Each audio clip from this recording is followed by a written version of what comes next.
আজকের বৃহস্পতিবার একাদশী, খুব ভালো দিনে একাদশী পড়েছে। আর এখন আমি ঠাকুর পুজো করছি। ঠাকুরকে ফুলের মালা দিয়ে সাজিয়ে এখন আমি ফল প্রসাদ ধরে দিয়ে ঠাকুর পুজো করে নিলাম। আর আজকের একটু বিশেষ দিন, বৃহস্পতিবার একাদশী, সেই কারণে আমি আজকে ঘিয়ের প্রদীপ জ্বেলে ঠাকুরকে পুজো করলাম। প্রদীপ জ্বালানো, কর্পূর দিয়ে ধুনো দেয়া, এগুলি আমাদের ঘরে নেগেটিভিটি বার করে দেয়। আর যার জন্যে এগুলো করা, তোমরা পারলে করো।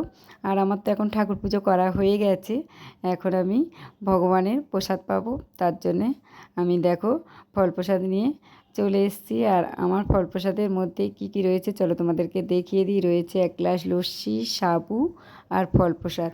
এটাই হলো আমার দুপুরে লাঞ্চ। যেহেতু আমি একাদশী করেছি, আমি তাই এটাই খাবো।